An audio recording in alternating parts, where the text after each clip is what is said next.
We are here to interview James Thomas Lawrence. James was born in Tell, Texas, April of 1927. He served in the United States Navy from April of 1945 through June of 1946.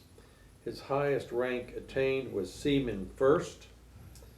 This recording is being done in Burleson, Texas on Friday, July the 16th, 2010. My name is Dale Dexheimer. I am not related to Mr. Lawrence. Also in the room are Milton Gibson and Gary Burton, who are the audiovisual guys. This recording is done for the Veterans History Project for the Library of Congress and also for Operation Remember for the city of Burleson. With that, James, you can tell us your story of your years in the Navy, sir. All right. I was 18 in April of 45, and I was still in high school. And at that time, if you become 18, you were drafted or whatever they wanted to put you, Air Force.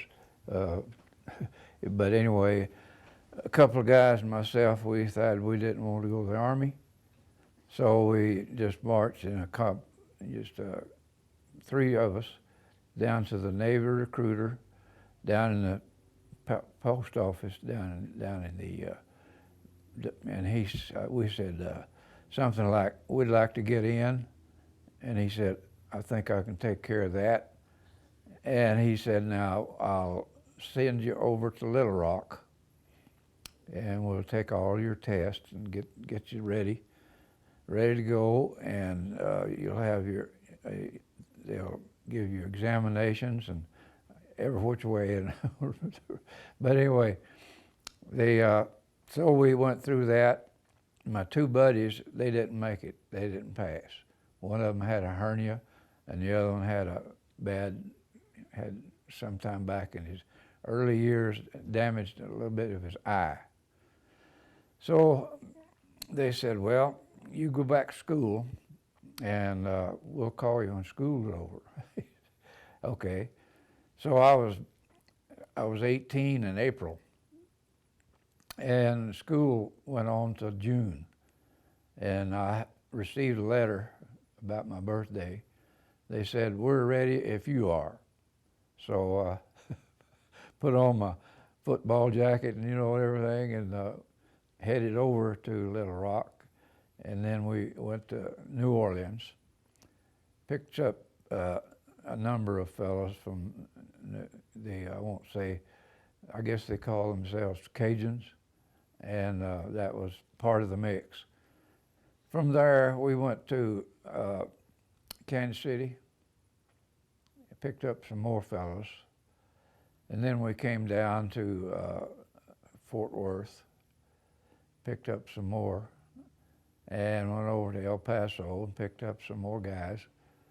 And then we went up to Los Angeles, and then down to San Diego. Now this was on a freight train type. We're still burning coal, with no air conditioning. You had to raise the window to get some in, and so you got an eye full and nose, and But we were headed for the Navy. So we got into San Diego, and first thing they put us in detention for 30 days to take care of all of our, if we had any diseases or whatever, went through that. And then finally we got into the main boot camp. And boot camp was, it was from 5 o'clock, I believe, until 8 o'clock, reveille to taps. And you stayed on those hours. In between, you worked on the grinder and went to school, different places, and marched with music that was playing everywhere, and it was really, they really pumped us up. all that good music, the Stars and Stripes and all that kind of stuff, and we would march to that between the classes. So anyway, I finished boot camp. We were there 10 weeks. Got to go home for a week. And then I headed to Sacramento, California, a reassignment depot. It's just a little bit close to what is it? Anyway, so I stayed there 2 or 3 days, and we were looking around and checking the list to see where we were going. Some of us were going to go to ships. Some of us were going to go to the islands. So when we took the clothes that we were going to wear and shoes, those that were getting sand shoes were going to the islands, and the rest of us were going to aboard ship. So about that time, the war was winding down. I mean, it was, in fact, it was over. Our ship was in dry docks in San Francisco, and I went from over there and went aboard that ship, and it was still in dry dock.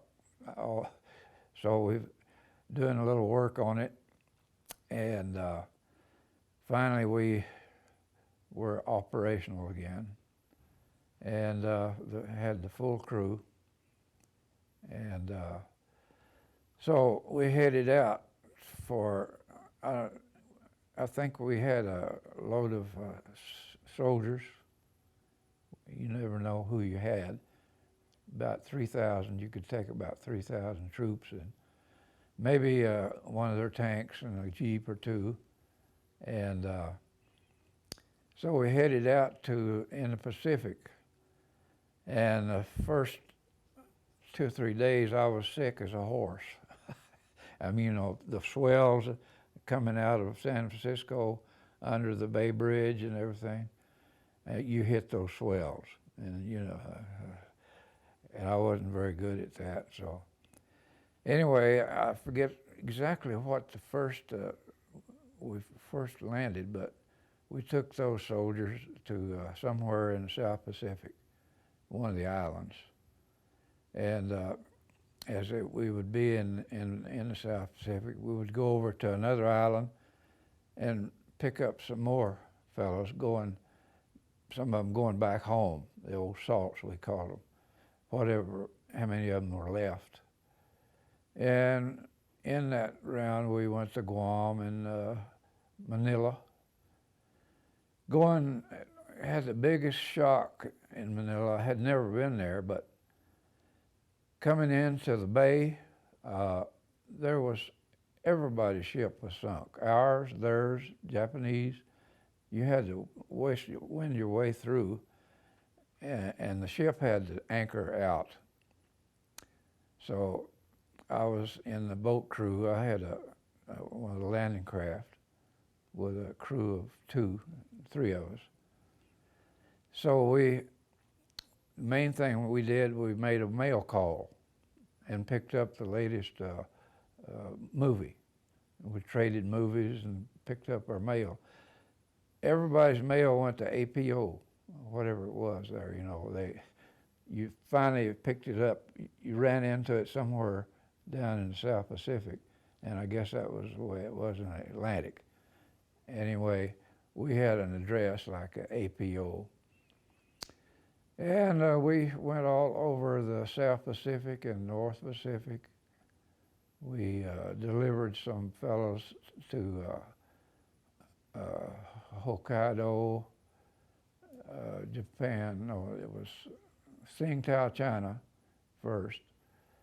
We picked up some fellows and brought them back home, and then we went to Hokkaido, Japan. And it was still kind of touchy, the Japanese didn't particularly like to see us, when we went in. And so if you went on Liberty, you went in about 4 people armed, because you never know what those Japanese were thinking, you know, they with the people working around the waterfront. So somewhere we went and crossed the international date line. I don't know where we, you know, lost a day or picked up a day or whatever. And they had a little ceremony, and they kind of do you like they do down at A&M, I guess. They kind of give you some, you know. Anyway, then we came back home. We were always, home was San Francisco in the Bay. And our captain was only a lieutenant commander. And of course, the closer you were to the shore was your rank. So we were about 15 miles out in the bay. And I had my boat, this landing craft, and we had a captain's gig, which was same engine and everything, but it was just a little bit more fancy. And when we were out there, I had the watch a lot of times going into San Francisco to pick up those fellows that maybe had a little more to drink, you know. We had to have them back by midnight, aboard ship. So I made a few trips across San Francisco Bay at night, and it's real calm, and you can smell the hamburgers cooking over on Pier 90. That's where I picked them up. And sometimes it was rough weather. And it didn't have to be real. The tide and the wind come in, and San Francisco Bay was pretty rough. So I had a real good, one time I was going in, and about halfway into the Pier 90, the engine picked up something and stopped. So the mechanic, he went back and checked on it, and he said, "Hey, there's a water hose around this screw, you know, and you start your engine," and there it was. It was wrapped up, so it must have been 75 or 100 feet long. So there we were, dead in the water, supposedly, and here, what we do? The only way we could do is give signals, you know, signal. But at night, you don't really see me floating around. Just so happens that a whaleboat, the battleships and the cruisers had a whaleboat. And they come along, and they had the coxswain back there. He was doing that little dingy ding, and we hailed him down. And they were from a cruiser. I forget which one it was, but they towed us over to the cruiser, hoisted us aboard, and got rid of that hose. And they contacted our ship, and we were free to go then. Someone else went after those sailors that needed to come home. But anyway, it was a real adventure. I really enjoyed the Navy. Boot camp all the way through. And I was fortunate enough to be on this troop transports, they called them. They were Kaiser 90-day wonders. They built those ships in 90 days, and they weren't really, in rough weather, you could hear the water going by. You know? And we had quarters just like the Army did, and whoever was Marines, whoever we were taking. And I had a bunk 5 high. And when I would, you know, you rotated your watch every 4 to 8 hours. Sometimes your duty would start at 4 o'clock in the morning, Sometimes it would start at midnight. So climbing down that the chain, you might step on some guy, you know, that was asleep and snoring. And but we made it okay. And when we would be in San Francisco Harbor, we would put out some boats. They'd be a, what do you call it, a big long, what would you call it? But anyway, and then they'd drop Jacob's ladders down to your boat, and they were tied to the boat. So you climbed down there at midnight and started your engine, you know, and got your crew together and headed for the Pier 90. That was the place. And outside of that, I guess, San Francisco Harbor is pretty big. So after we finished what they wanted us to do, you know, it was still under it wasn't wartime, but it was, you had to go by wartime. You had to watch, and your watch was in the gun tubs and the crow's nest. At night, you were watching, and if you see just a piece of trash, you never could tell what that was. And there were a lot of mines that were floating to the top. They had, and we had a rig that called paravanes out from the ship, and as we went by, they would pick up the line that the mines were hooked to, and they'd float to the surface. And we were always in a convoy type, and we had these destroyers going in and out. You know, they were our eyes, and you could when they'd come up on one of those mines, they knew where they were, and they would fire a rifle at them until they exploded them. So that left us in the clear. And it's about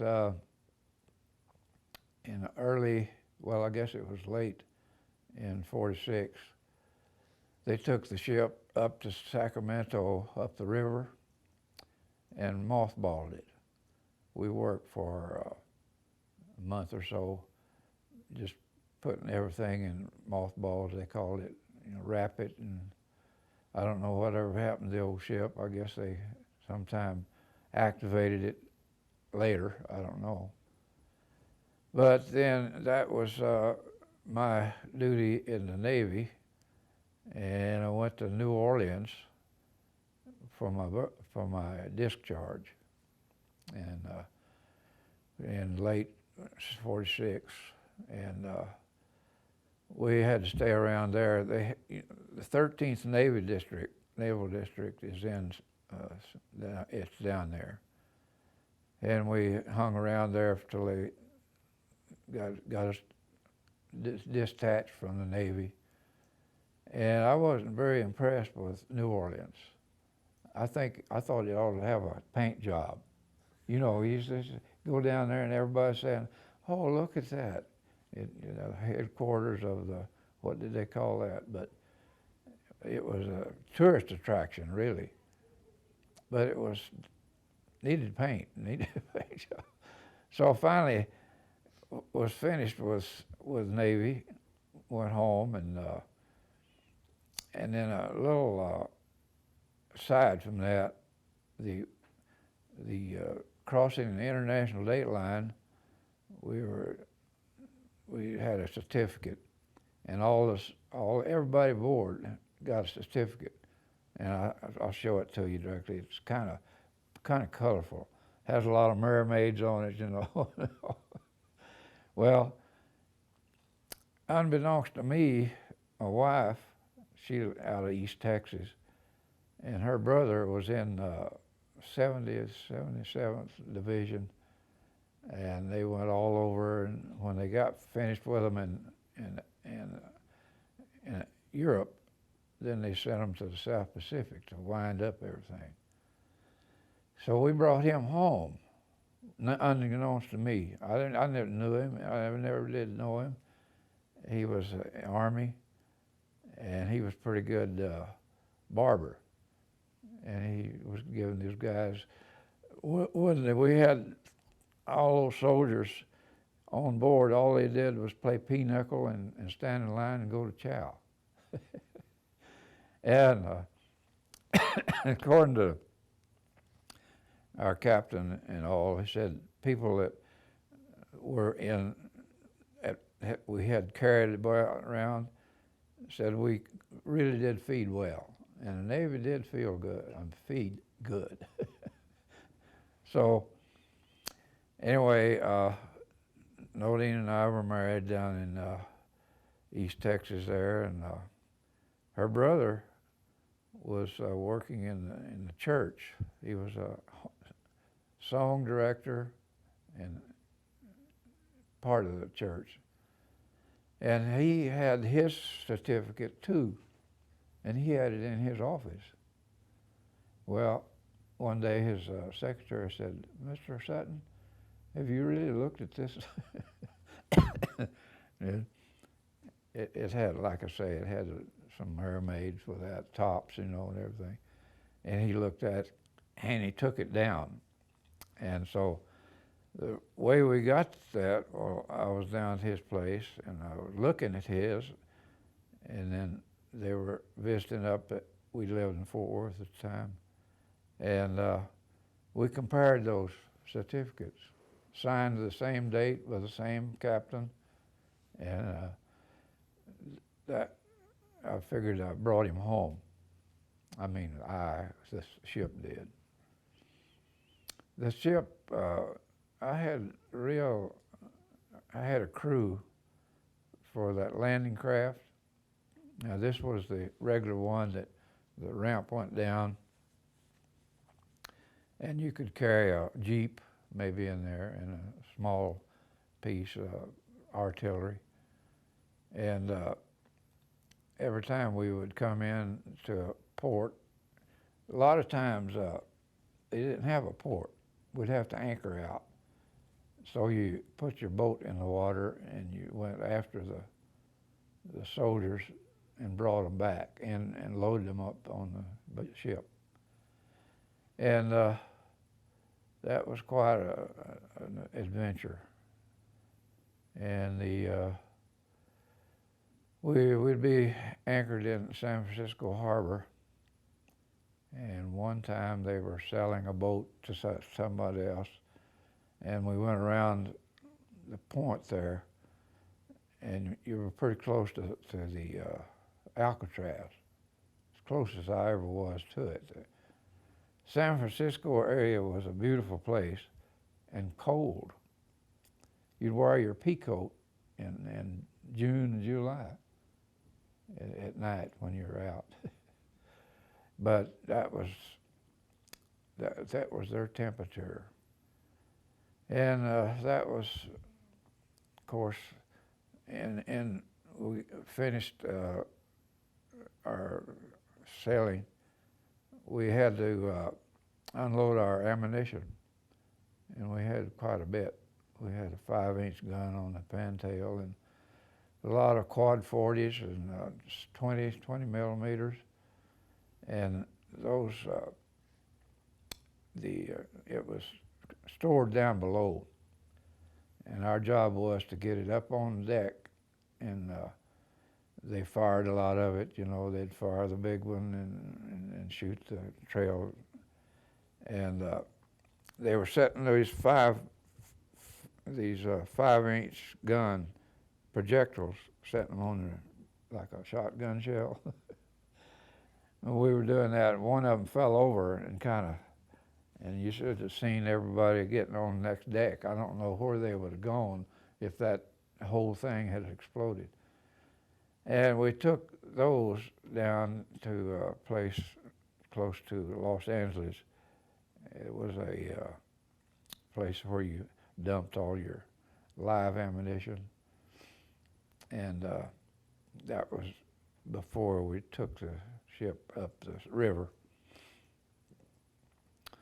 And anyway, that's about my tenure. And I was a late comer actually into the war.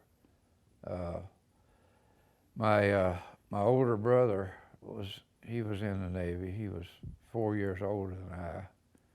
My younger brother, he went into the Army, and he was in the group that was trapped up at the lake. And what was that war? The one he was in was Korea. Korean War, and they were trapped up at the lake up somehow, and they got back the best way they could. And he was telling me what a bullet sounds like when it goes over you. You know, I never had one to go close by. I've shot a lot of them, he made it back. And then that little rascal, when he got out of the Army, he joined the Navy for a stint. He really likes the services, but we lost him just a few years ago. He contacted cancer, and went through down at the deal in Anderson. M.D. Anderson, yes, sir. And he was down there for a while, but he just didn't whip it. If we go back to where you started when you enlisted, Mr. Lawrence, actually you were born in Texas, but you moved over to Mena, Arkansas. Yeah, And that's your road. You got from Mena down to Little Rock somehow. Bus. By bus. Okay. But that was riding the bus then, and then when we really got serious about it, we got on that old steam engine going.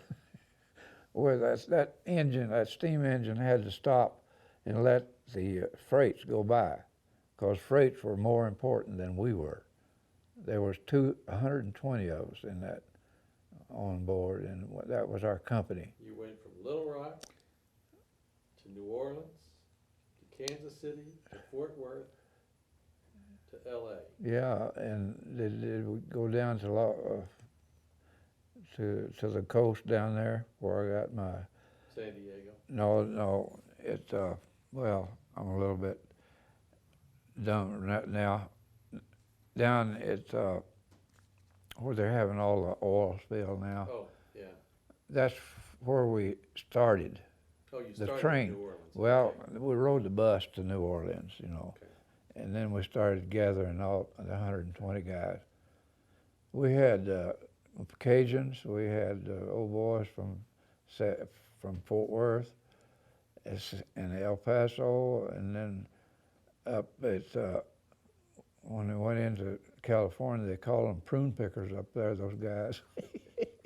They were a different group too, a different type of fellow. You mentioned mail call when you were in the Philippines, I guess? Yeah. You had mail. Did you have mail call? You went and got the mail for just ship's crew, or was that for some of those Army guys also? No, it was for anyone that was aboard. You had a list, and of course, we were always making the mail call, and you never knew where your mail was. It was in some island or some Guam or Manila or some of those smaller islands, and you hooked up and put your boat in the water, and you took your Jeep in the landing craft and went aboard, and you went and got your mail, if you had some, hopefully, and you did. And that's where your mail went to, APO somewhere in the South Pacific. And of course, it was always nice to trade the movies, because we had watched the old ones. We had ours, and we'd just take ours and trade somebody that wanted to trade. You had Higgins boats, is what they called them. Yeah, right? landing craft. Right. Yeah. Did you ever really go on the beach and dump the soldiers or Marines? No. We were just transporting them back from where they were on the island to the ship, and of course, we had our training in boot camp. We trained with those in San Diego, and down at there was a water down below there, and just lower. If you've been to San Diego and fly in aircraft, well, you fly in and you're lower than the buildings in San Diego, and your palm trees are laying over, and they called it one a day in San Diego Bay, and that's where we did our training with the landing craft, and learned how to row. Crew 8 or so, and you had to watch yourself to keep from getting hit right in the gizzard with your own row. If you didn't feather it just right. You mentioned you went to Tsingtao, China, Yes. and then you were in Hokkaido, Japan. Mm-hmm. You were in Manila. Manila. Did you actually go over? Were you on the beach? Did you go into any of these towns? We'd always go in to pick up our mail. And I was telling What do you, you think about some of those places? well, Like Tsingtao had been overrun by everybody from Germans to Russians, and they even had a white Russian people that lived there. They called them white Russians, and it was just I can't describe it how Chinese live. You can imagine how they live. They're crowded, and all of their food and everything is hanging out. Even their meat and everything is hanging out, and the flies, I don't know, Riding the rickshaws, they take you around the town. But they had been overrun by all the Russians and everybody. and Japanese before you got there. Yeah, and of course, we were the last invaders. We brought some troops there. These were occupational troops, they called them. The new recruits were going to replace the old fellows that had gone through all that hell, So, all in all, we thought we were doing a pretty good job, and enjoyed the outing. Did you ever do anything with that training the Navy gave you after you got out? Well, no, really. We started to, all of our buddies got together, and some of them were out of the Army. So that they said, let's go over to Ouachita University there in Arkansas and go over there, and we did. We stayed one term there, one semester. Then I transferred to North Texas State. I was out of state over into Texas, but the GI Bill, they just said, hey, come on in, we'll just charge you the same tuition that we do Texans. I should have told them, well, I'm a Texan. And people nowadays talk about the government. I tell them I am the government. I became a ward of the government when I was 18 years old, and I finally wound up at General Dynamics after working there for 40 years. I am the government. They can't tell me. Some of us toed the line. You fellas probably did too. I mean, you lined up in what I call toe the line. You joined up and did what you should do, and did what they told you to, and hopefully enjoyed it, some of it. So if you're in combat, it wasn't very, I imagine, I wasn't in any combat. Like I say, I was kind of late getting in on that. We spent our time in school watching John Wayne movies and all APO, what do they call those? They would show us these newsreels about whatever was going on, you know, watching those those guys is trudging through the mud, you know, and those guys that they wore out. I had some cousins that older than I. They were right in the middle.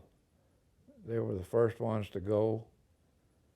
And you watch, they'd have a picture and they'd show this soldier coming along, and they'd have a close-up of him, and he had just, his eyes, it looked like he didn't really care about anything. All he had walking through that mud, and you know, they had a lot of moving around in the South Pacific and in Europe too. My in-law brother, he spent a lot of time in Europe in combat. Well, we're happy you made it back, Mr. Lawrence. Well, I am, and I think about, I was fortunate I didn't have to go through some of the things that a lot of the guys did. Now, the history of my ship, I can read about how they went through a lot of attacks, kamikaze attacks. One of them they were telling me about, I don't know where they were, but they had a convoy, and this Japanese Zero came right down through everybody, and everybody was shooting at him, and he went right on, and everybody missed him. You know, things like that. Wasn't very funny, I guess. Yeah. Of course, we had pretty good, had a 5-inch on the fantail. And those quad 40s, you know, if you've ever seen those quad 40s working, you know, you load them about, I don't know how many loads they are, you just drop them in there and it kicks those hot shells out, and somebody has to throw those overboard, you know. Yeah, and also the 5-inch gun had it looked like a shotgun a shotgun shell if it were put together, but it was the powder was in a deal, and then you had your projectile. Some of them you dial to see where you want them to go off, you know. Mr. Lawrence, we appreciate your time, sir. Well, I appreciate you, Good fellas. When you invited me down, I thought, well, people all over the place has a better story than I. I mean, the fellows that really had all that, I call it just hell, you know. They went through that. So I'm fortunate to be able to be part of. I was going to mention my dad. He was in the Army in 17, 18, and he took his boots out here at Camp Bowie. And he was there when they had this bad flu infant, you know, you've heard it. I have a fellow wrote that in the Star Telegram. And he was telling me sometime about how much time we have here. Go ahead. Okay. And my dad they sent him home from the Army. He said they sent him home to die. So he went home and he saw his family doctor. And his family doctor said, "Walt, do you know where you can get some good moonshine whiskey?" And my dad, of course, he never drank any. He said, "No, but I think my brother might know where Still is." So his brother rode back in the hills all day and got him a gallon jug of that whiskey. And he started taking it and he started feeling better.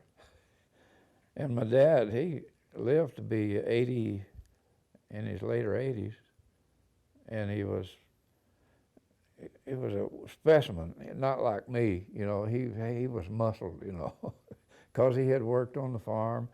He had worked in the timber up in Arkansas there. They do a lot of timber work.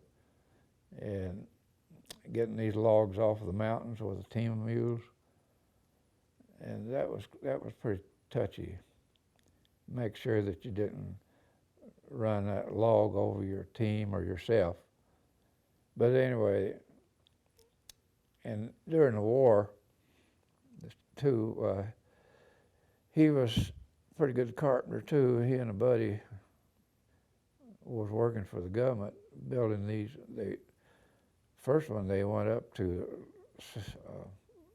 and so these Japanese camps where they bring the Japanese. It's what's that up in, well, where it was, Utah. And he fell in love with those people up there, those Utah people. Anyway, that's about the story.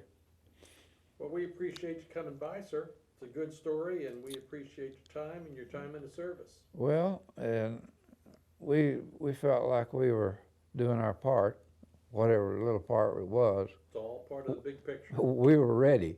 You bet, sir. That's the main thing. And now my grandson is in the ROTC at TCU. He'll be graduating this year. And he just came back from Washington State, some camp up there, putting them through about 30 days of real Army. So he'll be Army. Hopefully he'll pass and everything. And he's coming home tomorrow. And been up there 30 days. Pretty rigorous training. Okay. Thank you, sir. You bet. Thank you all. We'll get you down to